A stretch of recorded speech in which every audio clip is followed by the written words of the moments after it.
I'm Leslie, 32, department head at Meridian Marketing. Everything I've achieved has been through hard work and determination. I put myself through college working 2 jobs while juggling classes. My grandfather helped with my first year's tuition, but after that, I was on my own. Student loans covered what my waitressing and retail jobs couldn't. My parents, Robert and Margaret Wilson, have always been, well, let's just say I wasn't their priority. My younger sister Diana was their golden child from day one. While I was working double shifts, Diana was getting the newest clothes, the latest phone, and constant praise for every little achievement. "Leslie, I heard about your promotion." My mother's excited voice caught me off guard when she called. I'd been department head for nearly 2 weeks already. "Yeah, it happened a couple weeks ago," I replied, stirring my coffee. It was Sunday morning, and her call had interrupted my peaceful routine. "Why didn't you tell us? This calls for a celebration." There was an unusual enthusiasm in her voice that made me uncomfortable. My mother never showed this much interest in my career. "I already had drinks with some coworkers," I said, trying to downplay it. My parents hadn't celebrated any of my previous promotions or accomplishments, so why start now? "Nonsense, this is a big deal, head of the department. We need a proper family gathering. Your father and I insist on hosting a party for you. We'll handle everything: decorations, catering, music, invitations to all the relatives. It'll be perfect." My mind raced with confusion. In 32 years, my parents had never offered to celebrate anything I'd accomplished.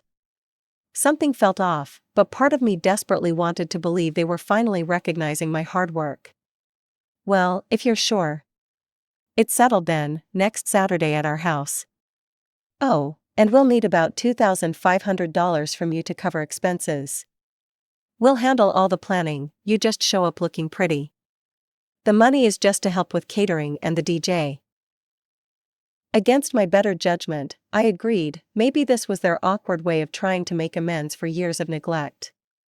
I transferred the money that afternoon. The week flew by, and Saturday arrived before I knew it. I spent hours getting ready, choosing a navy blue cocktail dress that highlighted my figure without being too flashy. I wanted to look professional but still celebrate my achievement. I pulled up to my parents' suburban home at exactly 7 p.m. Cars lined the street. They really had invited the whole family. My heart fluttered with a mix of anticipation and anxiety as I approached the front door. The moment I stepped inside, something felt wrong. The house was beautifully decorated with streamers and balloons, and relatives I hadn't seen in years filled the living room. But no one rushed to congratulate me. Instead, they gave me polite nods and continued their conversations. "Leslie, you made it," my cousin Jen approached with a glass of wine. "You look great." "Thanks, it's weird being the guest of honor at my parents' house," I admitted. Jen's face scrunched in confusion. "Guest of honor?" Before she could respond, my eyes landed on something that made my stomach drop. A massive banner hung across the far wall, gold letters sparkling under the lights. "Congratulations, Diana." In a daze, I walked to the entry table where a stack of invitation cards sat. I picked one up and read, "Please join us in celebrating Diana Wilson's promotion to Senior Account Manager, Saturday 7 p.m. My promotion wasn't mentioned anywhere. "Leslie, you're here." I turned to see my sister Diana gliding toward me in a stunning red dress, my parents following close behind, all smiles. Diana had always looked like our mother, same heart-shaped face and dark curls, while I took after our father's side with straight blonde hair and a more angular face. "What's going on?" I asked, my voice barely steady. "Come join the party," Diana exclaimed, grabbing my arm. I yanked away. "This isn't my party." My parents exchanged glances before my father spoke. "Now, Leslie, don't make a scene. We thought it would be nice to combine celebrations since Diana just got promoted too." "Combined?" I gestured around. "There's nothing about my promotion anywhere. This is Diana's party." My mother sighed. "Don't be dramatic. Does it really matter whose name is on the banner?" "I paid $2,500 for this," I said, my voice rising. "You said this was for my promotion party." Diana rolled her eyes. "God, Leslie, always making everything about you." Mom and Dad went to all this trouble organizing everything. They invited the whole family. Can't you just be happy for me for once instead of being jealous? Jealous? I couldn't believe what I was hearing. They've always done so much for you, Diana continued. The least you could do is share one little celebration with me. I looked at my parents' faces and suddenly everything clicked. This was never about celebrating my achievement. They'd used my money to throw a party for Diana.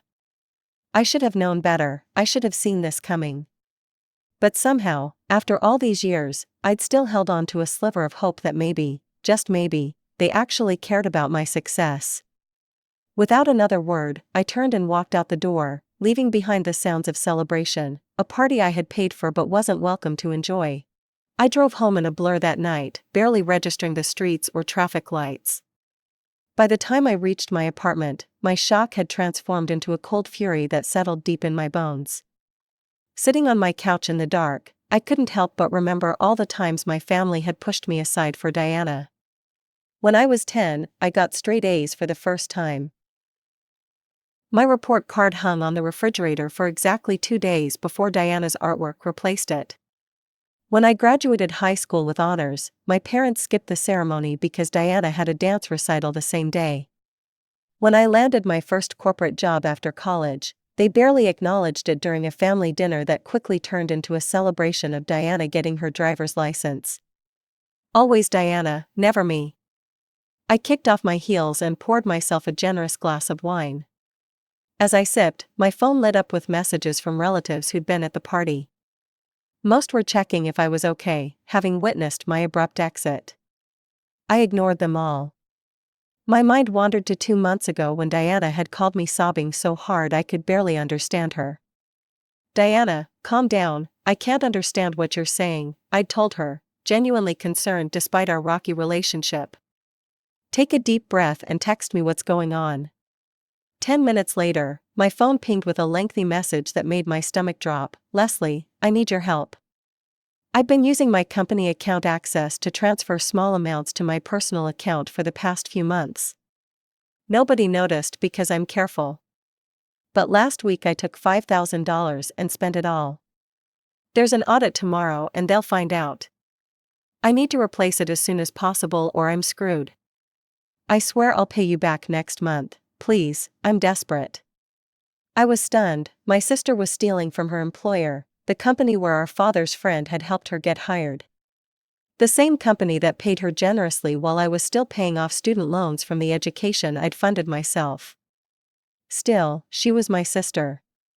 I transferred the money immediately and texted her the confirmation.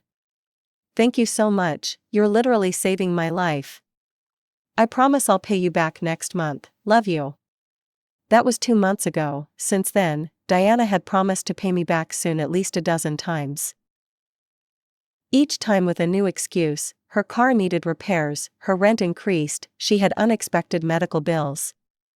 I'd started to suspect I'd never see that money again, but tonight's party scam confirmed it. I grabbed my phone and called Diana directly. Hello, she sounded like she was still at the party, music and laughter in the background. I want my money back, I said without preamble, all $7,500 of it. What are you talking about? Diana's voice took on that innocent tone she'd perfected since childhood. The $5,000 I lent you to cover your theft at work, plus the $2,500 I gave Mom for what was supposed to be my party. The background noise faded as she presumably moved to a quieter location. Oh, that, look, I told you I'll pay you back when I can. No, I want it now, all of it. She laughed, actually laughed. Yeah, well, good luck with that. You didn't make me sign anything, did you? There's no record of any loan.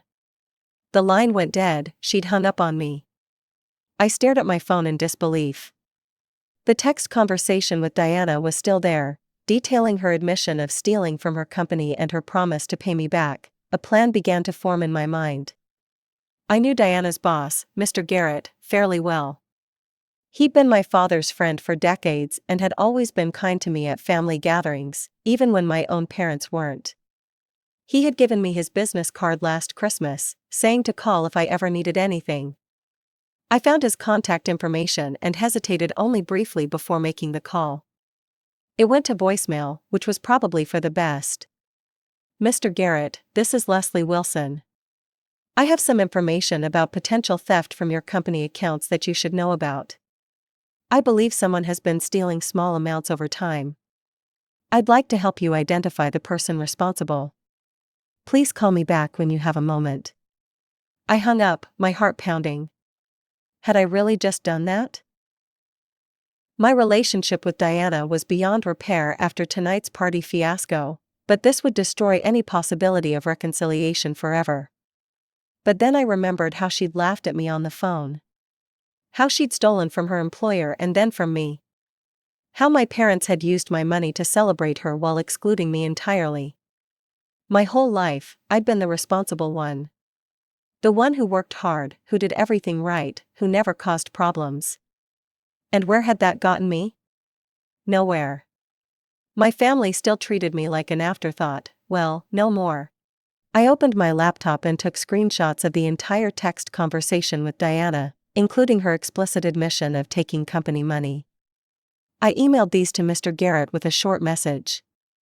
I believe your company should be aware of this situation. I've attached evidence showing admission of ongoing theft by one of your employees. I'm available to discuss this further if needed. After sending the email, I sat back and took a deep breath. What I'd done couldn't be undone. There would be consequences, for Diana, probably for my parents, and certainly for my relationship with all of them. But for the first time in my life, I wasn't going to let them walk all over me. I wasn't going to pretend everything was fine while they continued to take advantage of my generosity and goodwill.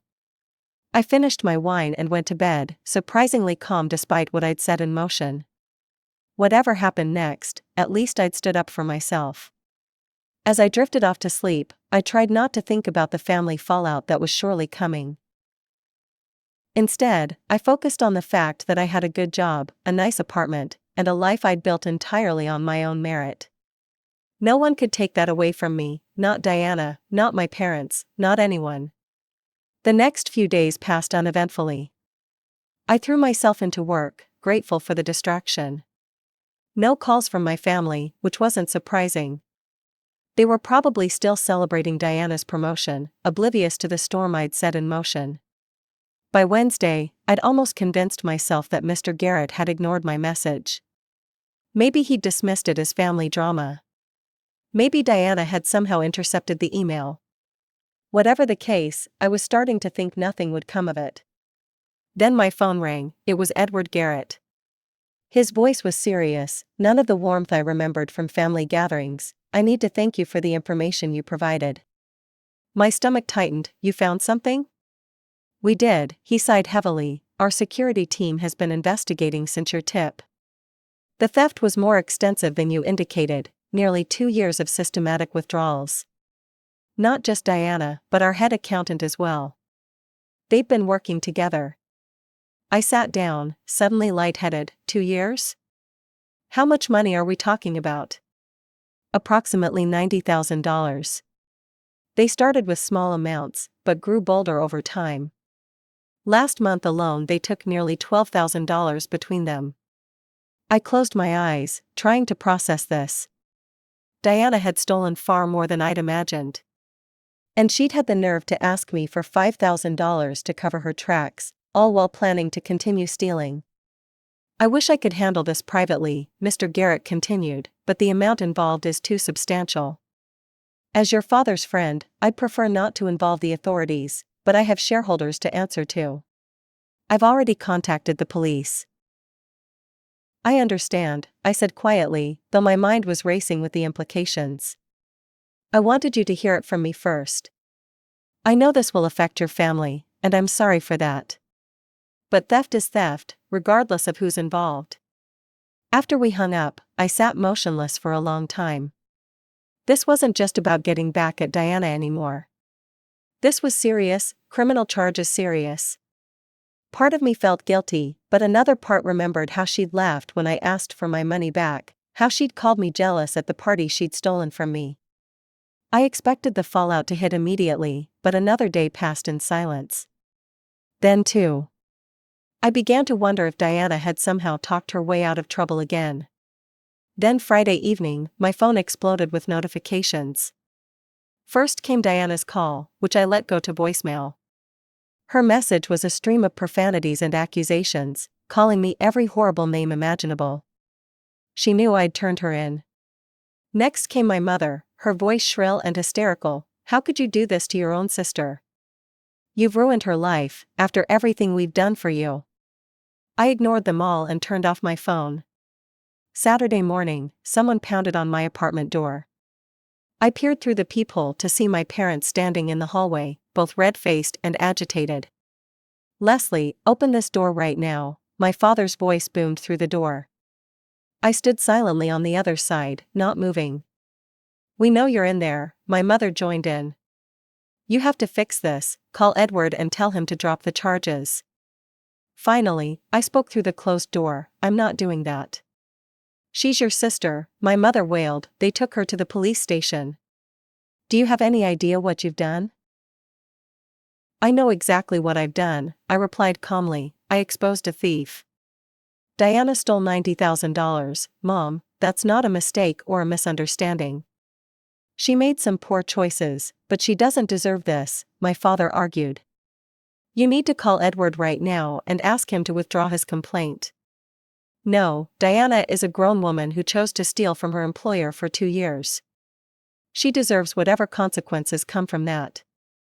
"How dare you," my mother hissed, "after everything we've sacrificed for you." That broke my composure. Sacrificed? When have you ever sacrificed anything for me? You didn't pay for my education. You didn't help me get a job. You didn't even celebrate my promotion without turning it into Diana's party. You're just jealous of your sister," my father said dismissively. "You always have been." "I'm not jealous, I'm tired. Tired of being used and overlooked. Tired of watching you bail Diana out of every mess she creates while expecting me to handle everything on my own. If you don't fix this right now," my mother threatened, "you are no longer a part of this family." I laughed bitterly. Was I ever really part of it to begin with? The silence that followed told me everything I needed to know. "Diana is a thief," I said finally. "She stole from her employer, and she stole from me. You raised her to believe she could do whatever she wanted without consequences. Well, now there are consequences. I suggest you go help her instead of wasting your time here." I heard my mother's sob and my father's muttered curse as their footsteps retreated down the hallway. That night, scrolling through social media, I discovered my mother had posted a scathing message about me. It read, "It is with great sadness that we must announce that Leslie is no longer considered a member of the Wilson family.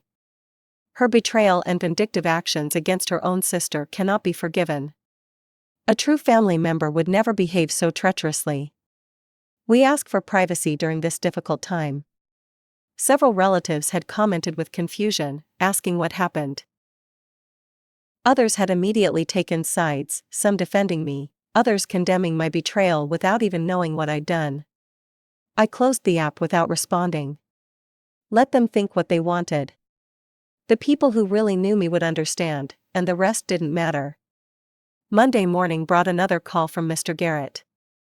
"I thought you should know," he began, "your parents came to see me. Your mother actually got down on her knees in my office, begging me to withdraw the police report. They've taken out a substantial loan to repay the stolen funds in full. Given our history and their willingness to make restitution, I've agreed to withdraw the formal charges." I wasn't surprised. My parents would do anything to protect Diana. "However," he continued, "both Diana and the accountant have been terminated, effective immediately. And I've made it clear to industry contacts that neither should be hired in positions with financial access. I can forgive, but I won't enable further theft." After we hung up, I felt an odd mix of relief and disappointment. Diana wouldn't face criminal charges, but at least there were some consequences. Some accountability. A month passed, then 2. Life settled into a new normal, one without family drama constantly lurking in the background. I hadn't heard from my parents or Diana since that day at my apartment door, and surprisingly, I was okay with that. My cousin Rachel called one evening as I was making dinner. Have you heard what's happening with your dad's business? She asked without preamble. Mr. Garrett pulled all his investment money out. He was your dad's biggest investor, and now your dad's company is struggling. I paused, knife hovering over the cutting board. Really? Yeah, Uncle Robert is scrambling to find new investors, but word's gotten around about what happened with Diana. Nobody wants to risk their money. I didn't know how to feel about that. I hadn't intended to hurt my father's business, but I couldn't say I was sorry either. There's more, Rachel continued. Diana's working at Marshfields now, you know, that little home goods store at the mall? Apparently, she can't get hired anywhere else. Marshfields was a far cry from the prestigious financial firm where she'd worked before. The image of Diana folding towels and arranging scented candles instead of sitting in a corner office made me feel a twinge of, not quite satisfaction, but something close to it. How do you know all this? I asked. I still talk to your mom sometimes. She's pretty bitter about everything. Said they had to take out a second mortgage to pay back the stolen money. After we hung up, I thought about how different my life was from just a few months ago. I'd always been the family's afterthought, always expected to forgive Diana's behavior, always expected to accept less while she got more. Not anymore. The next morning, I checked my personal email and found something from my parents. The subject line read, "Final contact." With a deep breath, I opened it. Leslie, this will be our final communication with you. We have officially updated our will to remove you as a beneficiary. Diana will inherit everything, as she is the only daughter who has shown true family loyalty. Your betrayal has cost this family dearly, both emotionally and financially. We hope your revenge was worth it, Robert and Margaret Wilson. I deleted the email without responding. They still didn't get it. This wasn't about revenge or inheritance. It was about accountability and self-respect. Two things my parents had never taught Diana. For months, I'd been trying to understand why they'd used my money for Diana's party. My parents weren't poor, my father's business had been successful before all this happened. They could easily have afforded to throw Diana a party without deceiving me. And then it hit me, the party manipulation hadn't been about money at all. It had been Diana's idea from the start. She'd orchestrated the whole thing just to remind me of my place in the family hierarchy, below her, always below her. I could almost hear the conversation, Diana learning about my promotion, feeling threatened, convincing our mother to call me with the party offer, knowing I'd be hurt and humiliated when I discovered the truth. It was cruel and calculated, exactly like taking my $5,000 with no intention of paying it back. But Diana's plan had backfired spectacularly. Instead of accepting my place as the family doormat, I'd finally stood up for myself. And now she was the one facing consequences. 2 weeks later, my boss called me into her office. Leslie, how would you feel about a transfer to our Seattle office? They need someone with your expertise, and it comes with a raise. Seattle was over 1,000 miles away from my hometown. Away from the whispers, the family drama, the constant reminders of what had happened. I'll take it, I said without hesitation. Within a month, I had packed up my apartment and moved to Seattle. The company provided temporary housing while I looked for a permanent place. My new position came with more responsibility and better pay, enough that I could start saving for a down payment on my own home. My first day at the new office, my boss introduced me to the team. Everyone, this is Leslie Wilson from our Chicago branch. She comes highly recommended and will be taking over as our department head. I smiled, feeling a sense of pride in what I'd accomplished. This was the fresh start I needed. That night, sitting in my new apartment with boxes still unpacked around me, I reflected on everything that had happened. The stolen party, the exposed theft, the family fallout, it all seemed so distant now, like something that had happened to someone else. I couldn't help wondering if Diana ever thought about the promotion party she'd stolen from me. Did she remember it when she was stocking shelves at Marshfields? Did she connect those dots and realize that her own actions had led her here? Probably not. Diana had never been one for self-reflection or taking responsibility. She'd been taught her entire life that she was special, that rules didn't apply to her, that someone would always bail her out. But not this time. My phone buzzed with a text from my new coworker, inviting me to dinner with some of the team. I texted back a quick yes, see you at 7, and smiled. These people knew nothing about my past, my family drama, or the mess I'd left behind. To them, I was just Leslie, competent, professional, friendly. It was liberating. As I got ready for dinner, I realized I didn't feel guilty about what had happened to my family. My father's business troubles, my mother's bitterness, Diana's retail job, these were all consequences of their own actions and choices, not mine. I had simply stopped enabling them. The family I was born into might have rejected me, but I was building a new life with people who respected me. My coworkers, my friends, people who valued me for who I was rather than how I could serve someone else's interests.